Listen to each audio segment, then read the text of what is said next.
김종배 시선 집중. 여러분 안녕하십니까? 저는 휴가를 떠난 김종배 진행자를 대신해 오늘 진행을 맡게 된 MC 장원입니다. 이태원 참사가 벌어진 지 8일이 지났지만 희생자들에 대한 애도와 추모의 행렬이 계속해서 이어지고 있습니다. 하지만 일각에서는 왜 애도를 강요하느냐는 이야기부터 세금으로 희생자를 지원해서는 안 된다는 내용의 국회 청원이 올라오는 등 다른 목소리들도 나오고 있는 상황인데요. 김종배의 시선집중 토요일 코너 토닥토담에서는 이번 참사를 바라보는 시선들이 다양한 이유는 무엇인지 짚어보고 이럴 때일수록 정부와 지도자들이 어떤 메시지를 내야 하는지 한번 살펴보겠습니다. 11월 5일 토요일 김종배의 시선집중 광고 듣고 시작합니다. 시선집중은 촌철님들의 다양한 목소리를 기다립니다. 짧은 건 50원, 긴 건 100원인 문자메시지 샵 8001번, 스마트 라디오 미니와 유튜브 라이브로도 시선집중과 함께하실 수 있습니다.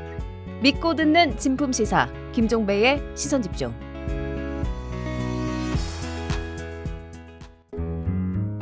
아침을 깨우는 이슈 한 편 같이 들으실래요?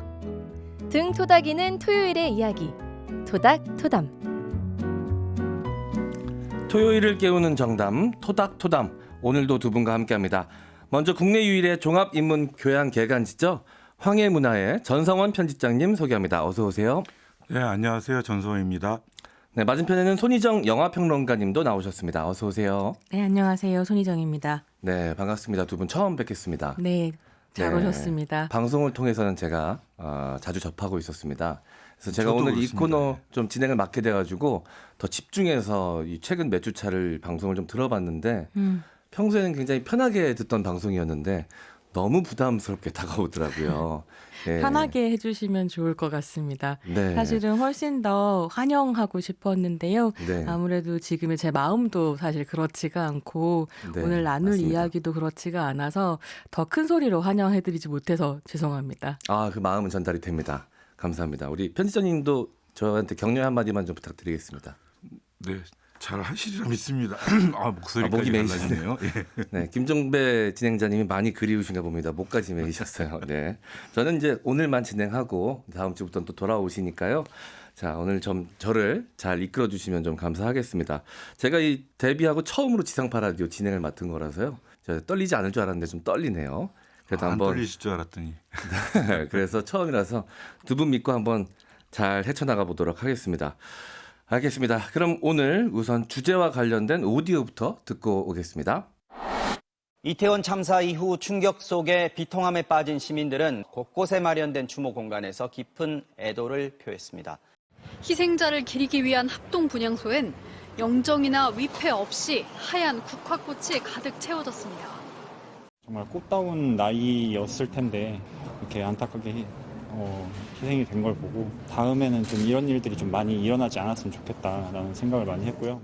뉴스 보니까 나오더라고요. 이렇게까지 사람들이 많이 올 줄 몰랐다고. 다들 자기가 잘못 안 했다고 하네. 그럼 누가 잘못한 거지? 하고 좀 속상한 마음은 있었어요. 막을 수 있는 인재였는데 막지 못했다는 게 참 안타깝고요. 한편으로 화가 많이 납니다. 네, 앞서 들으신 것처럼 정확히 일주일 전이죠. 네, 일어나서는 안 될 비극이 서울의 한복판에서 벌어졌습니다. 오늘이 마침 정부가 지정한 국가애도 기간의 마지막 날이기도 한 만큼 저희도 오늘 이 시간을 통해서 우리 사회는 이태원 참사를 어떻게 지켜보고 있는가에 대한 이야기를 한번 나눠보도록 하겠습니다. 이 두 분께서는 참사 소식 처음 접하셨을 때 어떤 기분이셨습니까? 지금 저는 이 오디오만 듣는데도 기분이 왈칵해가지고 네. 그런데 참 처음 소식을 접했을 때는 믿을 수가 없었어요. 일단은 이게 진짜야?라는 생각을 먼저 했고 그 뒤로는 이제 우울해졌다가 갑자기 제가 보니까 제 같이 일하는 사람들에게 또 가족에게 화를 내고 있더라고요. 저 자신이 이유도 없이. 네. 왜 이렇게 내가 화가 나 있지라고 생각하면서 좀 정신을 좀 차리자 하고 이제 자기 뺨을 제가 찰싹찰싹 때리기도 하고 그랬는데 그 요새 가능하면 뉴스나 이런 걸 좀 안 보려고 애를 많이 썼어요. 그렇지만 안 볼 수가 없고 노출이 안 될 수가 없잖아요. 그래서 그 재발 방지 같은 그런 구두선에 그치는 그런 얘기로 요행이 넘어가려고 하지 말고 이번만큼은 정말 철저하게 진상규명하고 책임자 찾아내서 이런 일이 일어나지 않도록 구조적으로 좀 우리 사회를 한번 다시 다잡는 기회로 삼았으면 좋겠다 이런 생각을 했습니다. 네, 저도 이 늦은 저녁 시간에 짧은 동영상 하나를 처음으로 이제 네. 받았습니다. CPR을 하고 네. 있는 영상이었는데요. 처음에는 좀 이 현실 인지가 잘 안 되더라고요. 그래서 이게 설마 현실인가? 어떤 뭐 플래시몹의 한 장면이 아닌가? 명화 촬영 현장인가? 이렇게 좀 부정하게 되더라고요. 네. 그런데 이제 올라오는 이야기들이 이게 현실이었고, 그래서 굉장히 좀 그 감당하기가 너무 힘들었고, 뭐 지금도 그렇지만 그 이후에 나오는 이야기들이 저희가 이 분노 혹은 이 격한 감정의 이 파도가 계속해서 더 세지는 것 같은 느낌이 좀 듭니다. 갈수록 조금은 잦아들기도 하고 그래야 되는데 이 격한 감정의 파도가 왜 계속해서 커져야만 하는가라는 의문을 좀 갖게 되고요. 그 이유를 오늘 이 자리에서 좀 이야기해 볼 수 있었으면 좋겠다는 생각도 좀 드네요.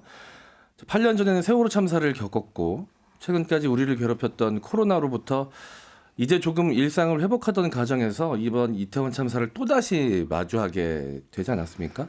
많은 분들이 슬퍼하고 있습니다만 이 젊은 세대들이 느끼는 상실감과 허탈감이 왠지 더 유독 눈에 밟히고 신경이 쓰이는 게 사실입니다. 사실 그 세월호 희생자의 아이들이 만약에 계속해서 한 살 한 살 나이를 먹어갔다면 지금 이태원 참사 희생자분들의 나이대하고 또 비슷할 것 같다라는 생각이 들고 이 기성세대의 말을 듣는다고 해서 나의 안전을 보장할 수 없을 것이다 라는 생각을 굳게 앞으로 살아가면서 더욱더 굳게 가져가지 않을까라는 생각도 좀 들고요. 여러 가지로 걱정되고 신경 쓰이는 게 좀 사실인데요.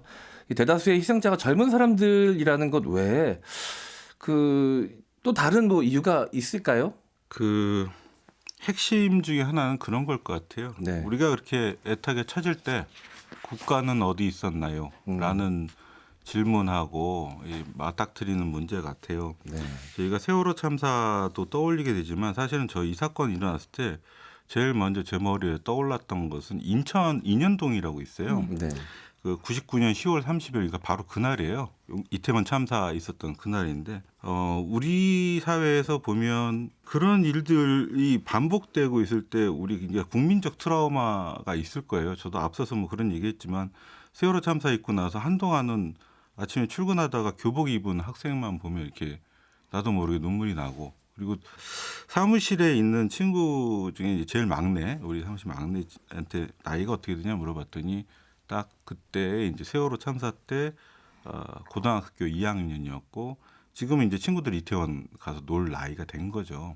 그러니까 이번 참사 충격적이었던 거는 우리 국가의 무정부 상태를 보여준 사례였다. 그러니까 스스로 지켜달라고 애원을 했는데 그 시간에 우리 국가기관은 어디에 있었나 이런 것 때문에 아마도 더 우리가 어떤 상실감 그리고 허탈감 이런 것들이 강하게 느껴지지 않냐 그런 생각이 듭니다. 네. 그러니까 지난 10년간 대한민국 국민은 이게 나라냐라는 질문과 함께 살아왔다라고 생각을 하는데요. 네. 그랬을 때에 대다수의 희생자가 젊은 사람들이라는 것 외에 또 다른 이유가 있을까라는 질문보다는 저는 더 정확한 건 왜 대다수의 희생자가 젊은 사람들이었을까를 물어야 한다는 생각이 좀 들었고요. 실제로 우리가 살고 있는 사회를 보통 위험 사회라고 이야기를 하거든요. 그러니까 위험이 발생하고 재난이 닥쳐오면 오히려 그거를 통해서 돈을 버는 자본들이 등장을 하게 되고 그래서 예컨대 뭐 쓰나미가 몰려와서 한 어촌 마을이 사라지고 나면 그 어촌 마을에 리조트를 짓고 싶었던 글로벌 자본이 들어와서 리조트를 지어서 돈을 번다든지 이런 일들이 실제로는 이제 벌어지는 사회에 살고 있는데 그런 사회에서 위험이라고 하는 건 예컨대 위험한 상황을 보여주고 바로 보험 광고를 광고를 붙이듯이 위험 자체가 상품이 되는 어떤 시대를 살고 있기도 하거든요. 근데 그랬을 때 그런 사회에서 위험이라고 하는 건 자본이 분배되는 반대 방향으로 분배된다고들 이야기를 합니다. 조금 더 확장시키면 힘이 많은 사람일수록 덜 위험하고 힘이 없는 사람일수록 더 위험하다라는 말입니다.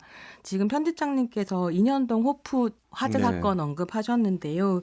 그 인현동 화재 사건부터 시작해서 뭐 시랜드 화재, 세월호, 그리고 이태원까지 누가 이런 참사의 희생양이 되어 왔는가를 보면 어린 사람들, 젊은 사람들, 청년들, 청소년들 이거든요. 네. 그러면 위험 사회에서 누가 피해를 받고 있는가를 보면 정확하게 한국 사회의 약한 고리가 어디인가가 네. 드러나는 것 같아요. 네. 그래서 저는 이태원 참사 이후에 사람들이 막 우리 아이들 이러면서 어떤 젊은 세대의 특정한 문제로만 얘기하려고 하는 것에 동의하진 않지만 이 사건에서 우리가 한국 사회에서 어떻게 젊은 세대가 여러 가지 자원과 권한과 힘들을 박탈당하고 있는가를 볼 수 있다고 한다면 그런 식의 이야기들 의미 있다라는 생각이 좀 들더라고요. 네네. 이번 일을 바라보면서 국가의 부재를 뼈저리게 또다시 한번 느꼈지만 또 하나 느꼈던 것이 언론의 부재를 느끼지 않을 수 없었습니다. 이 참사가 벌어지고 한 하루 이틀이었죠. 이 이태원을 찾아갔던 이 행사 참가자들에게 탓을 돌리는 듯한 이야기들이 여기저기서 등장을 했고요. 언론에서도 이런 이야기들을 했습니다. 제가 기억나는 건 경찰 복장을 한 그 할로윈 참가자 때문에 구조 활동이 늦어졌다라든가 뭐 그 외에 뭐 토끼 머리띠를 한 사람들 몇몇이 미러를 외치는 바람에 이 사태가 벌어졌다, 이 사고가 벌어졌다, 뭐 이런 것들을 언론에서 이야기를 계속하고 그렇게 프레임이 좀 강화되는 중이었었는데 외신들이 다른 이야기를 하자 이 여론의 향방이 좀 바뀌기 시작했습니다. 이걸 바라보면서 80년 광주에서 제대로 된 이야기를 해주는 언론이 없어서 해외 언론에게 진실을 전해달라고 부탁을 했어야만 했던 그 상황이 지금은 다르지 않은 것 아닌가라는 생각이 전 들더라고요. 그래서 오늘 이 자리에 또 언론인께서 계시니까 이 문제에 대해서 좀 전 여쭤보고 싶었습니다. 말씀을 드리면 이런 생각은 들어요. 우리가 참 교훈을 얻지 못하고 있구나. 그런 생각이 먼저 들었고요. 인현동 화재 참사 당시에도 이 사건이 벌어진 장소가 이제 호프집이었어요. 네. 그리고 그 희생자가 주로 중고등학생이었습니다. 그러니까 당시에 수능고사가 끝나고 이 친구들이 이제 거기서 나름대로 회포를 푼 거죠. 네. 그러니까 학교 교칙에 따르면 아마 가면 안 되는 장소기는 하죠. 그런데 이들이 그런 곳에 놀러 갔다가 당시에 이제 화재 참사가 벌어졌고 거기서 목숨을 잃었기 때문에 당시 사회에서 무슨 이야기가 있었냐면 이게 사회적 죽음이 될 수 있느냐. 그냥 애들이 학교에서 가지 말라는 곳 가서 놀다가 죽은 거 아니냐.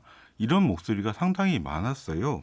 근데 한번 이렇게 반문해 볼 필요가 있을 것 같아요. 학교 다닐 때 우리가 선생님이 시키는 대로 다 하고 살지 않잖아요. 그죠? 그리고 만약에 그런 게 뭐 예를 들면 뭐 흡연을 했다거나 아니면 음주를 했다거나 하면 학교 교칙에 따라서 처벌받으면 되지 이게 죽어야 할 일은 아니죠. 그렇죠? 네. 그리고 그 당시에 보면은 이 호프집 자체가 소방 규칙을 제대로 지키지 않았고 그다음에 대피 장소 이런 네. 것들도 되어 있지 않았고 심지어는 아이들이 탈출하려고 하니까 화재가 나서 그 입구를 막았어요. 돈 내고 나가라고. 그렇게 해서 이 화재 참사를 키웠단 말이죠. 그러니까 사회적으로 구조적인 문제가 있는데 그것을 개인 탓으로 돌리는 사회. 이게 과연 정상적인 사회인가. 네. 그리고 우리가 이제 세월호 참사 당시 워낙 끔찍한 발언과 행동을 한 사람들이 많았어요. 그 당시에 이제 세월호 참사의 어떤 원인을 제공한 일면이 있는 정부가 사실은 이들의 행동을 적절하게 제어하지 못했죠. 오히려 이들이 가서 뭐 이른바 그 유가족들이 진상규명을 외치는 장소에 가서 단식 투쟁을 하고 있는데 자기들은 도리어 폭식 투쟁을 한다든지 이런 식의 이제 조롱과 혐오의 행위를 저질렀기 때문에 그 이후에 이제 그런 너무나 끔찍한 광경들을 보면서 일반 시민들이 이거는 너무한 거 아니냐 하면서 우리가 그 뒤에 이런 거에 대해서 예를 들면 이제 보도에 대해서 어떻게 할 것인가 보도 준칙이라든지 이런 것들도 마련을 했고 그리고 이제 동영상 같은 경우에도 동영상 대신에 가능하면 정지 영상을 사용해서 보도를 해라. 그리고 뭐 예를 들면 희생자들에게 뭐 어떠한 대우를 할 것이다. 이런 경우에는 그 금액을 밝히지 않는 것이 원래 네. 되어 있는데 지금 보면 이런 것들이 뭐 오히려 정부 차원에서 보도자료 같은 형식으로 뿌려지긴다든지 마치 그러니까 일종의 그 국민들 사이를 이간질하려는 듯한 그런 모습까지도 보이고 있다는 거죠. 그리고 일부 언론들도 역시 그와 같이 우리가 이전에 이미 합의했던 그런 준칙 같은 것들을 제대로 지키지 않고 있다. 초반부에 특히나. 그리고 그보다 더 나쁜 건 정부가 사망자라고 해라. 사고로 해라 해서 그걸 그대로 따라야 하는 건 아니거든요. 언론이. 보도 초기에 그대로 따라갔다는 점 반성해야 됩니다. 예. 네. 저는 지금 이제 편의자님 말씀하시는 걸 들으면서 바로 떠오른 게 뭐냐면 그 청원이 올라왔어요. 네. 우리가 내는 세금으로 이렇게 말하자면 피해자들의 장례식 비용이나 이런 거를 대는 것은 불공정하다, 불합리하다, 나쁘다 이렇게 청원이 올라왔는데요. 이 청원을 보면 이제 MC께서 질문하신 것처럼 이게 막 언론도 그런 식으로 몰아가고 여론도 이렇게 피해자 탓을 하고 이런 분위기랑 맞물려 있는 굉장히 정점에 있는 사건이라는 생각이 들거든요. 근데 그랬을 때 물론 우리들의 태도를 돌아봐야 하는 부분도 있지만 지금 편집장님 얘기하신 것처럼 정확하게 정부가 만든 프레임 안에서 국민들이 움직이게 되는 지점이라고 생각하거든요. 그러니까 사고가 나자마자 원인도 규명이 안 됐고 누가 책임질지도 아무도 얘기하지 않고 심지어 아무도 사과하지 않은 상태에서 피해 보상부터 얘기했단 말이에요. 그래서 이 상황을 보면서 저는 그 직후에 이제 정책 참고 자료인가요? 경찰에서 올린 그 정책 참고 자료가 같이 이제 터지면서 그런 생각이 들더라고요. 제2의 세월호가 되지 않도록 막기 위해서 이 정부는 뭐든지 하려고 할 텐데 일단은 돈부터 풀고 보려고 하는구나. 이건 당연히 갈라치기 하는 상황으로 이어질 거라는 거 알고 있었을 거라고 생각하고요. 그러니까 사실은 이제 정치하는 사람들 정부의 책임을 묻지 않을 수 없죠. 근데 뭐 그것과 더불어서 왜 언론이 이렇게 쉽게 거기에 간 사람들 탓부터 했을까라고 생각하면 이태원 참사라고 하는 거는 여러 겹의 낙인이 저는 작동했었던 사건이라고 생각하거든요. 그래서 청년들에 대한 낙인, 이태원이라는 공간에 대한 낙인, 헬로윈 축제라고 하는 것에 대한 낙인들이 작동하면서 어떤 참사가 일어났을 때 사람들이 이런 식의 고통을 말로 설명하거나 이해하거나 받아들이기가 굉장히 힘들기 때문에 반드시 어떤 이야기를 경유해서 설명하고 이해하고 받아들이게 되거든요. 나한테 익숙한 이야기로 이제 해석을 해야 되는 거죠. 나와는 다른 사람들의 문제. 그래서 문란하게 노는 청년들이 뭐 말하자면 뭐 서양식 축제를 하느라고 상술에 넘어가 저렇게 됐다라고 얘기해버리는 게 제일 쉽게 위안을 찾을 수 있는 방법이기 때문에 쉽게 그렇게 갔다라는 고민이 좀 들고요. 끊임없이 이 사회가 씌워놓은 낙인들과 싸우는 게 한편으로는 이런 참사를 막을 수 있는 근본적인 대책이 아닌가라는 고민도 있긴 합니다. 예, 이제 당일 발언 같은 것들 보면서 무슨 생각이 들었냐면 야, 우리 정말 리더가 없구나. 그 세계 정치사에 굉장히 중요한 두 개의 연설이 있습니다. 민주주의와 관련해서. 그래서 하나는 아마 다들 알고 계실 텐데 링컨 대통령의 게티즈버그 연설이고요. 다른 하나가 이제 그 그리스 아테네의 민주주의 전성기를 이끌었던 페리클레스의 연설이에요. 근데 이 두 개의 연설이 공교롭게도 다 추도사입니다. 예. 그러니까 무슨 얘기냐면 개인의 죽음을 어떻게 사회적 죽음으로 만들어 나가는 과정, 이게 바로 민주주의의 기본 중에 하나라는 거예요. 그러니까 참사 이후에 국민들의 마음을 위로해야 하는 그런 말의 정치를 해야 되잖아요. 근데 도리어 말의 대참사를 자초하고 있는 그런 상황이죠. 그러니까 우리가 흔히 링컨 연설하면 인민을 위한 정부만 기억을 하는데 사실 그 전체 전문이 굉장히 짧아요. 한번 읽어보시면 아시겠지만 그 일단은 전쟁에서 승리했지만 결코 교만하지 않고 그다음에 남과 북이 갈려서 싸웠지만 남과 북군의 어떤 이념을 동시에 이렇게 받아들여서 기념을 하면서 국민 통합으로 가고 이런 사람들의 희생이 그러니까 이건 적의 희생이죠. 적의 희생까지도 포함해서 우리가 민주주의 국가를 어떻게 만들 것인가 하는 모습을 보여주고 있거든요. 이때 링컨의 자세는 저는 국가가 상주로서 보여주는 모습이라고 생각을 해요. 근데 참사 이후에 정말 이게 상주로서 처신하고 있는 것이 맞나 그런 생각이 들더라고요. 알겠습니다. 저희는 잠시 전하는 말씀 듣고요. 잠시 후 2부에서 계속 이어가겠습니다.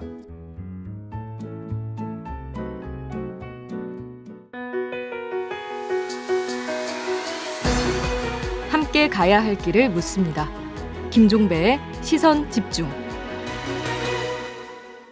김종배의 시선 집중 토요일 코너 토닥토담 계속 이어가겠습니다. 저는 오늘 1일 진행을 맡은 MC 장원이고요.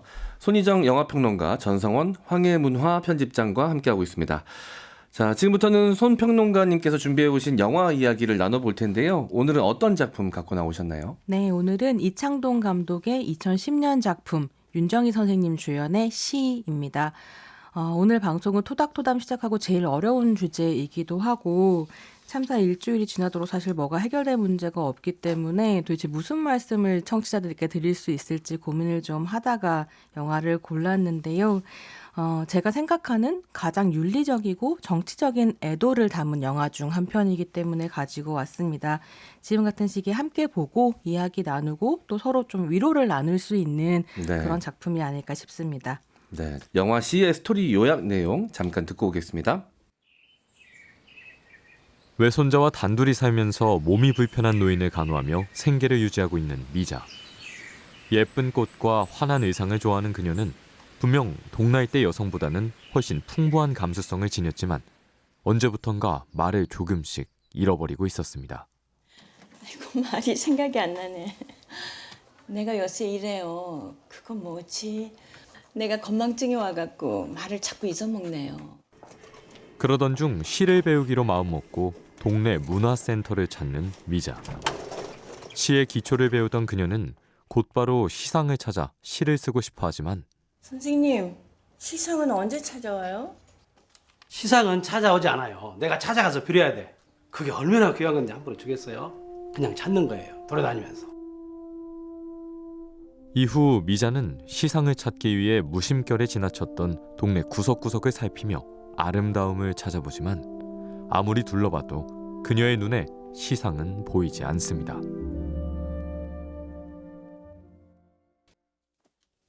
일어나. 그러던 어느 날 일어나. 왜 그랬어? 왜 그랬어? 함께 살던 외손자가 자기 또래의 여학생을 집단 성폭행했고 피해자가 끝내 스스로 목숨을 끊었다는 사실을 알게 된 미자.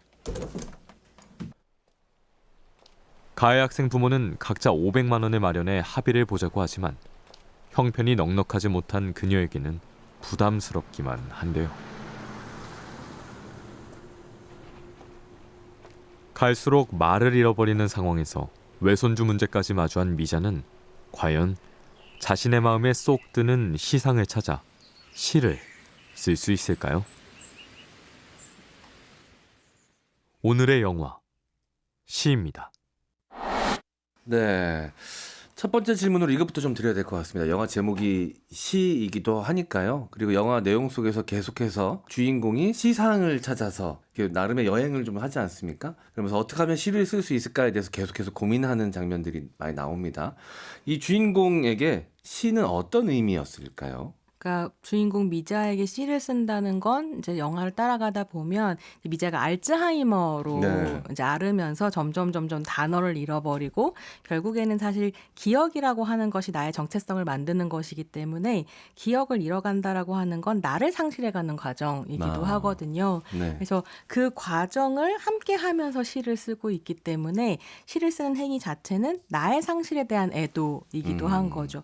그런데 그렇게 시상을 찾아가는 과정 안에서 결과적으로는 자기가 세상에서 제일 아끼는 외손자인 우기가 가해를 한 피해자의 죽음과 만나게 되고 그 피해자의 사연을 이해하게 되면서 그 피해자에게 공감하고 피해자의 죽음을 애도하는 과정이 진행이 되거든요.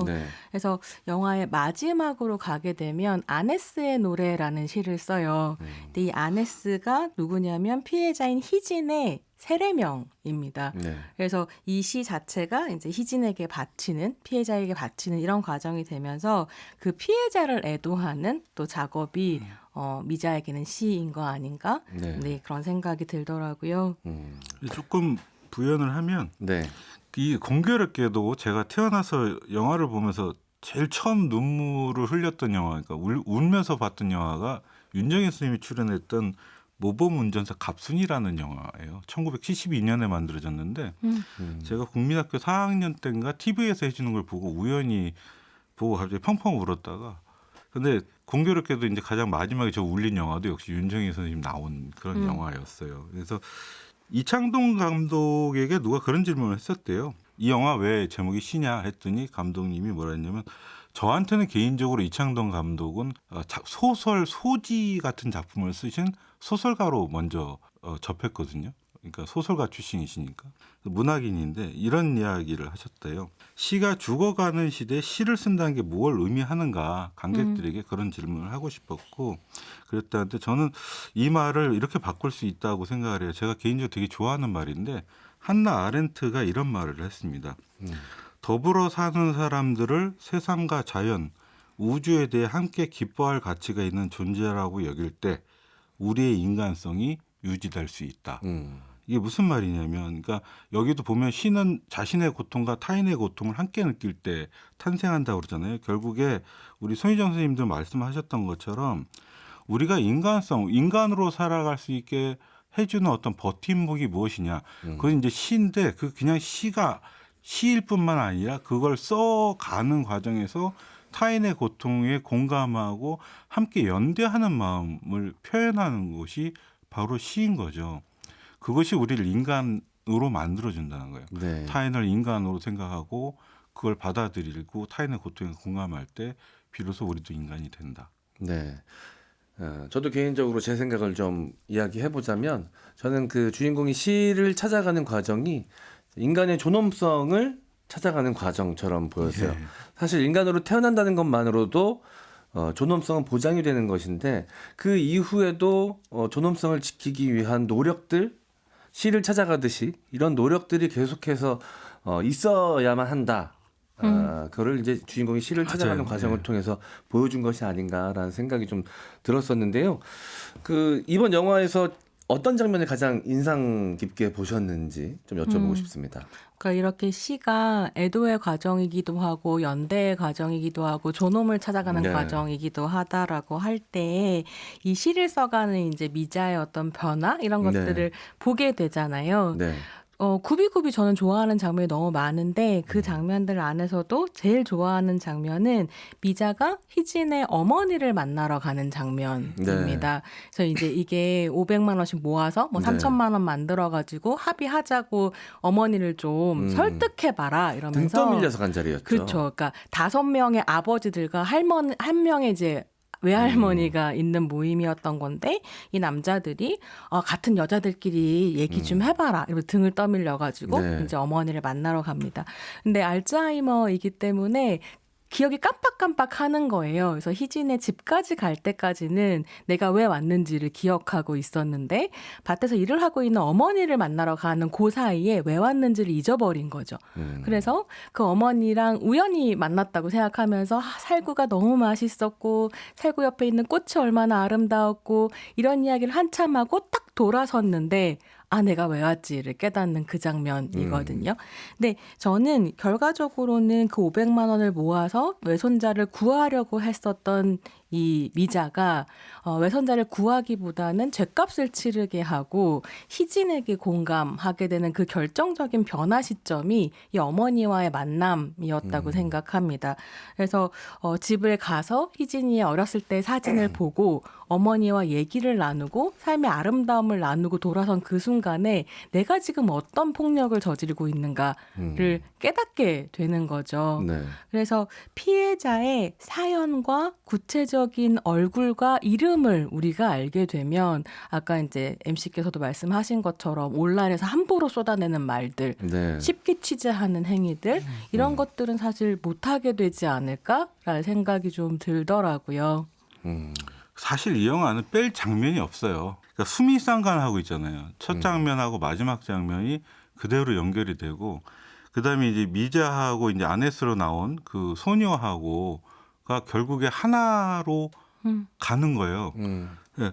그래서 저는 이게 마치 그 한 여성의 오디세이 같은 그런 생각이 들었어요. 그러니까 한 여성이 소녀에서 할머니가 되기까지 경험해야 되는 숱한 그 난간과 고통과, 그리고 그 중간에 보면 그 아버지들 모여가지고 여자끼리 잘 태왕하는 게 있을 거 아니냐. 가서 이야기해봐라 하는데 저는 뒤집어엎고 싶은 그런 충동이 확 들더라고요.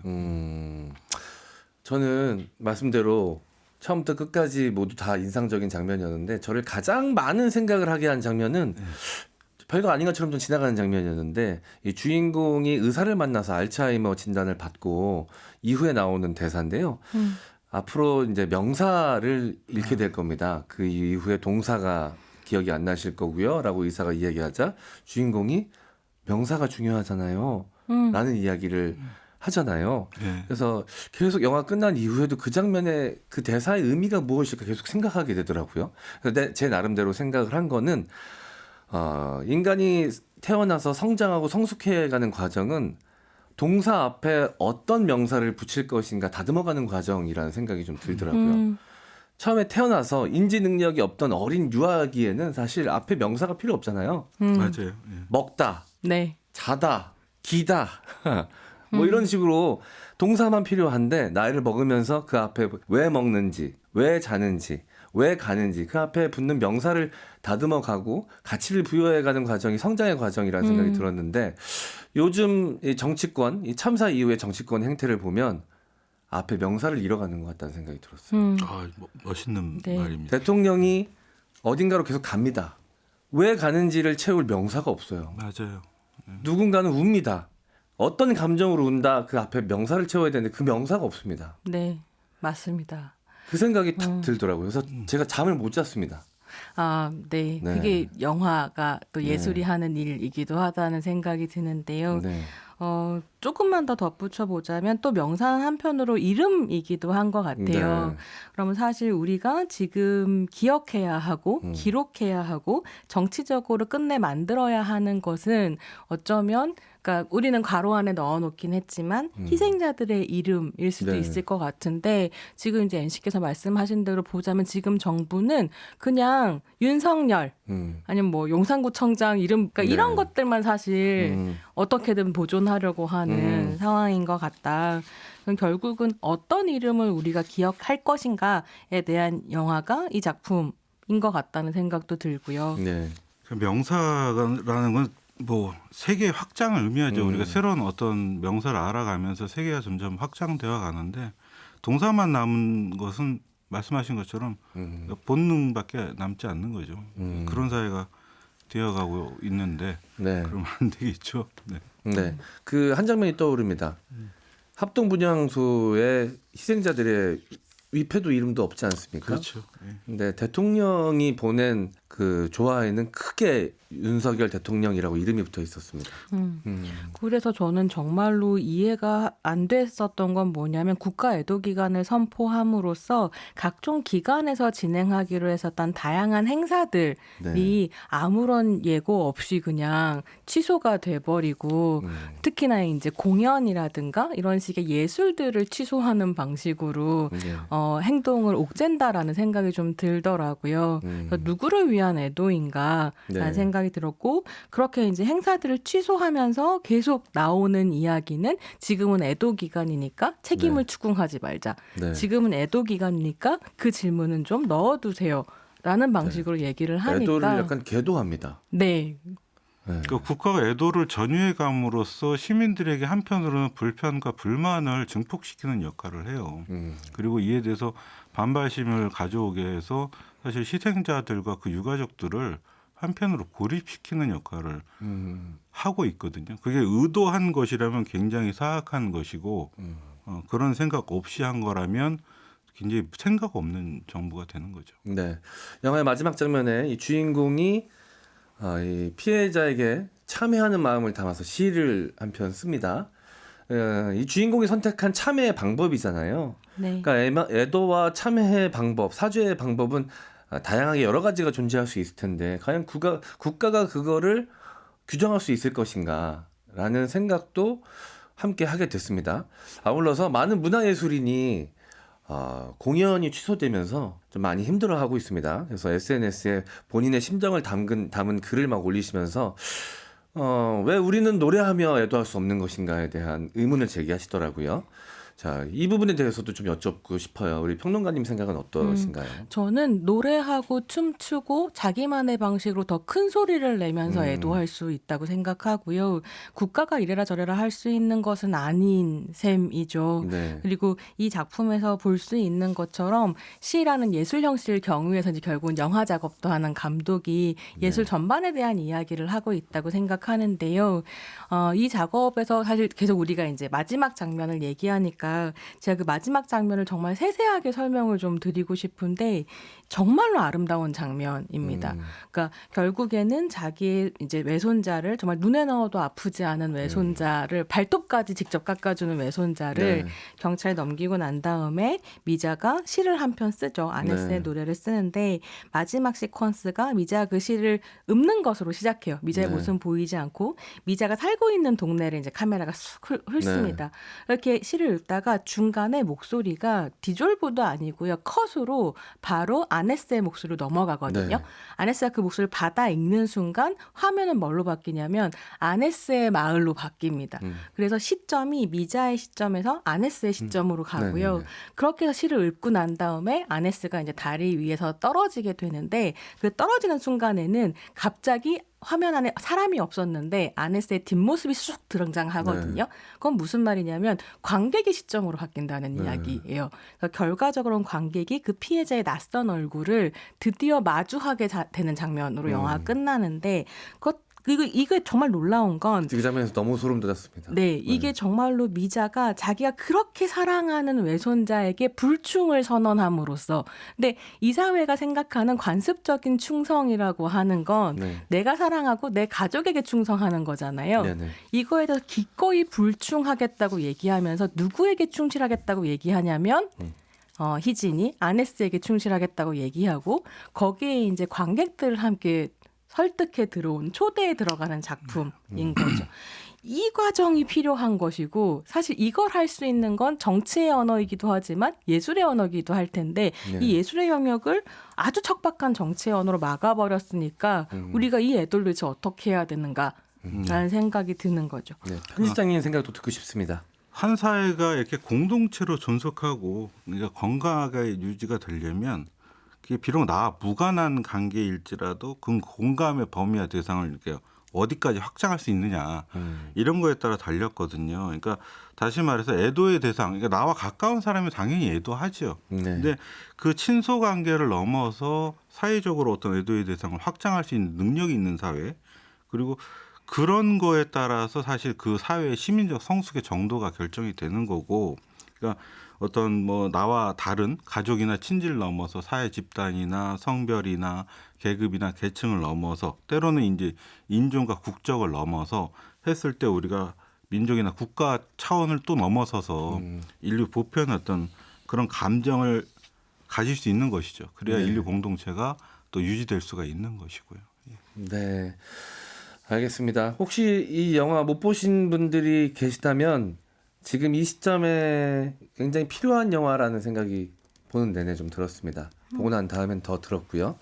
그래서 그 무게감이 이 참사 이후에 여러 가지 감정들과 뒤섞여서 계속해서 이 영화 이야기 하는데도 막 울컥울컥 해가지고 참기가 좀 힘든데 좋은 말씀 해주신 두 분께 다시 한번 감사의 말씀을 좀 드리면서 오늘 제가 1일 진행자로 이렇게 해봤는데 어떠셨어요, 두 분?